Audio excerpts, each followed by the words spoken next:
and we'll fly.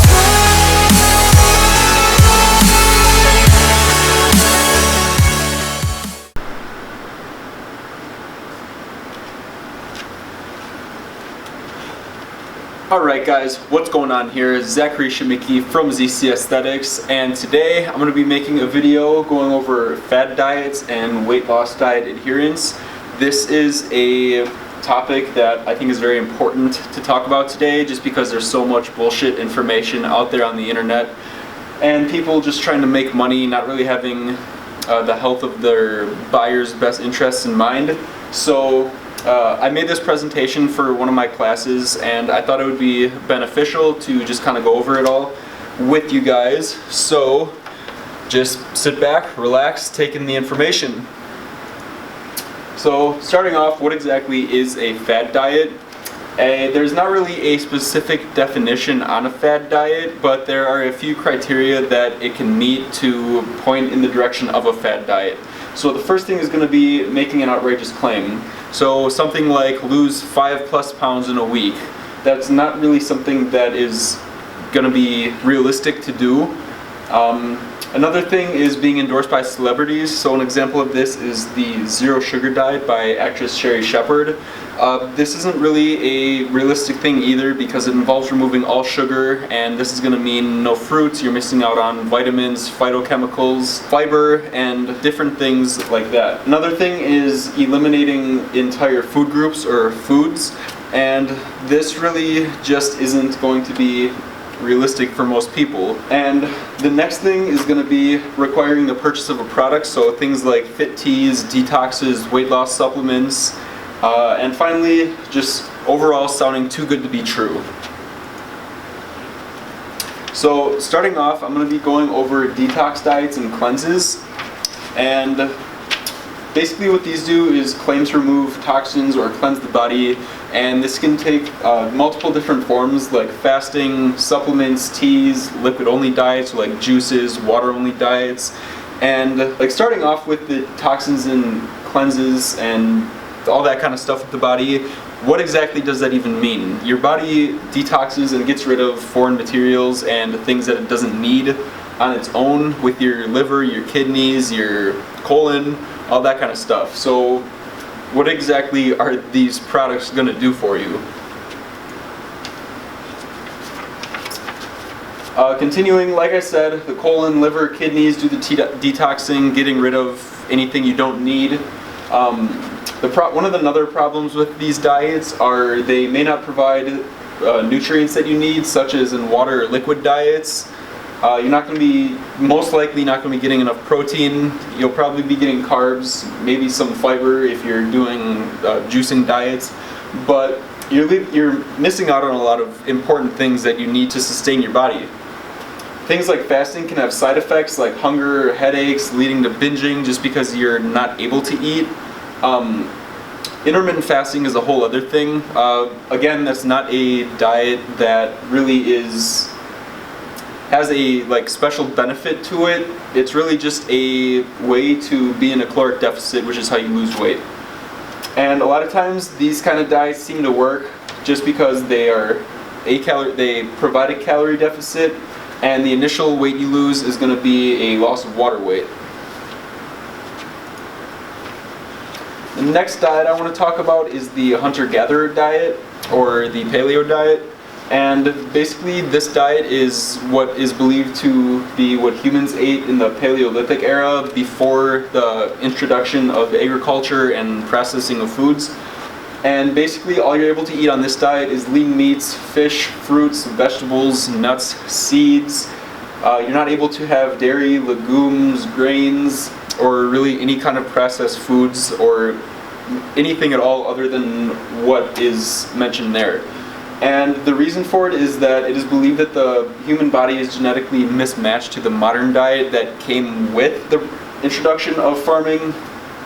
And this really isn't true, because they've seen from fossil records that people have had grains in the past before the Paleolithic era. So that's just one example of kind of being flawed information there.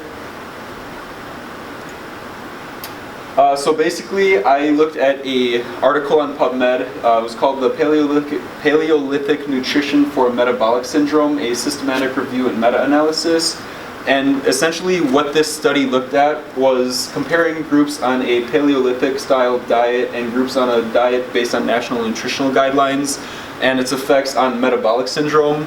Metabolic syndrome is basically just a cluster of risk factors for stroke, heart disease, type 2 diabetes, and that kind of stuff. So what they found was there was a short-term improvement in waist circumference, improvements in blood triglyceride levels, HDL cholesterol levels, blood pressure, and fasting blood sugar. So overall, in the short term, it may be beneficial to people who are overweight, but if we're looking at it in the long run, it's not going to be sustainable for a lot of people because it's cutting out all processed foods. It's going to lead to a poor relationship of foods. So what I mean by that is you're going to be thinking that you're only able to have these kind of foods, and if you accidentally mess up, you slip up, you're going to have bad feelings towards it, have a negative connotation with it, and you're just going to lead to a overall poor relationship with foods. One of the other things with this diet is you're going to be unable to eat at social events. So say you're going out with friends or whatever, you're not going to be able to eat at like a restaurant or something unless it's a paleo style kind of restaurant. Otherwise, you're going to be forced to bring your own food or just not eat at all, and you're going to feel ostracized by your friends just because you're not going to be able to fit in with them. And with this, you're going to be at a potential lack of fiber from grains, calcium from dairy. Again, you're just missing out on a bunch of nutrients that you could be having if you weren't cutting out certain foods. And the final thing I'm going to be talking about is the ketogenic diet. So this is a big one these days. Ketosis is basically the body's alternative energy source. So basically what happens is the body becomes deprived of carbohydrates. Glucose production can no longer keep up with the body's energy needs. So what the liver does is it starts producing ketone bodies, specifically acetoacetate, beta-hydroxybutyrate, and acetone. Acetone isn't metabolized, so it's not used for energy, but the other two are. And these ketone bodies replace glucose as the primary energy source. So this diet generally consists of 55 to 60% of total calories coming from fats, 30 to 35% of calories coming from protein, and only 5 to 10% coming from carbohydrates. And these are generally going to be your fibers or just trace carbs that come along with foods. So nutritional ketosis is generally safe in the short term. The studies have gone up to 2 years. There's not really much going past that. So in healthy individuals, up to 2 years, it's pretty safe. A lot of times I hear people talking about how bad ketosis is for you, and it's gonna turn your blood acidic, and it's super dangerous.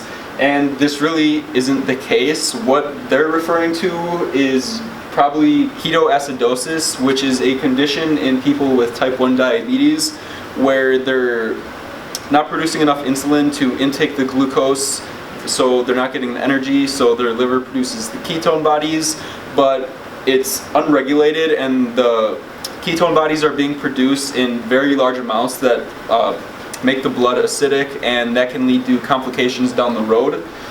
But as far as nutritional ketosis, the ketones aren't produced in a large enough quantity to make the blood acidic. So, like I said, it's generally safe. It's the body's alternative energy source. It's a natural thing that happens when the body doesn't have the energy it needs from glucose. The blood pH isn't altered, like I said, and overall, ketone bodies produce more ATP, which is basically energy, than glucose does. So 100 grams of acetoacetate can make up to 9,400 grams of ATP. 100 grams of beta-hydroxybutyrate can make 10,500 grams, as opposed to 100 grams of glucose making 8,700 grams of ATP. So short-term effects of the keto diet, basically you're going to lose a lot of weight initially the first couple of weeks, and that's basically going to be water weight. Carbohydrates cause your body to store water when the carbohydrate is broken down and stored. You're also going to be losing glycogen, which is the stored energy in your muscles, and this is going to cause you to lose some weight. And in the first few days to a few weeks, you're going to experience something called the keto flu, which is basically nausea, headaches, fatigue, insomnia, vomiting, just flu-like symptoms. And this is really just your body starting to transition into ketosis. So when it's running out of the glucose, it's running out of energy, you're going to feel drained, you're going to have headaches, and that's just because your body is using up what energy it has left, and that's before it starts producing ketone bodies to use as energy. As far as long-term adverse health effects, in greater than 2 years, basically there's going to be hepatic steatosis, which is just a buildup of fat in the liver, and that's not a good thing. The hypoproteinemia, which is low protein in the blood, kidney stones, and again, vitamin and mineral deficiencies. So, what's going to be the best diet for your long-term weight loss success? The answer to that is going to be a sustainable lifestyle change. And this is something that a lot of people don't want to hear because they want a quick fix, they want to get it done quickly, they want it easy, and really what it comes down to is weight loss is done with a negative energy balance or a caloric deficit, or in other words, calories in versus calories out, eating less than you're burning. And so what I mean by this is you need to pick a diet that you can make a lifestyle out of that is going to be sustainable for you to do.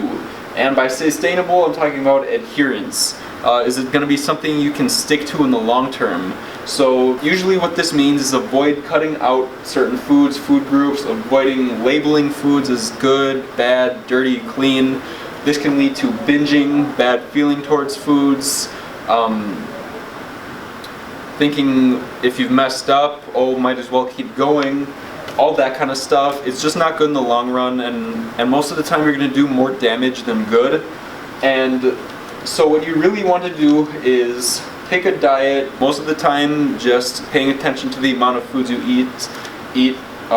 Probably the easiest way is going to be tracking your calories, tracking your intake, just because you're going to be able to see how much you're having. If you're not making progress, you can adjust things really easily to continue making progress. And you can choose a diet that's going to be keto, low fat, low carb, paleo, if it's easy for you to stick with in the long run until you reach your goal. But what you don't want to do is pick a diet that you dread doing, that you can't stick with, that you're not going to be able to do for the duration of the time that's going to take to reach your goal. So essentially, what diet are you going to be able to stick to? That's the question. So in summary, fad diets can seem promising, but they usually aren't sustainable or nutritionally adequate. They're going to give you short-term results that aren't going to be sustainable in the long run, and a lot of times they're going to lead to weight gain post-diet, especially with like juicing, cleanses, water. Just because you're eating such a low amount of calories, you're going to lose weight, lose water weight in the beginning. You're not going to be eating a ton of calories with those most likely, so metabolic adaptation is going to occur. That is basically when you're dieting for a long time, you're on really low calories, and your metabolism slows down to match that because your body wants to stay in equilibrium. So a steady state, perfect, everything's equal. So calories in, calories out is equal. It wants to stay the same. So if you're eating such low calories, it's saying, hey, I'm starving, I need to slow things down to match, and that is basically going to lead to a lot of weight gain if you go back to your normal eating at the end of your diet, or if you fall off. And a lot of times with dieting for so long, leptin and ghrelin, which are your hunger and satiety hormones, become the opposites of what they should be. So that's going to lead to you being hungry all the time. You're not going to be full when you do eat, and that in combination with the metabolic adaptation is just going to lead to a bad ending for you, causing you to put on the weight that you lost and probably more. So, like I said, adherence is going to be the #1 determinant of your long-term success. Pick a diet that you can stick with, eat nutrient-dense foods, focus on being healthy and living an active lifestyle, and you should do great. So if you like the video, make sure to give it a thumbs up, share with your friends and family. I really think it's important information that needs to be seen by people just because of all the stuff out there in blogs, magazines, celebrities trying to sell products, just companies trying to sell products. They're not really concerned about your health. They just want to make money. They just want to become more famous. So give it a thumbs up, leave a comment what you want to see in the future if you like this kind of style of video, and share with your friends and family. See ya!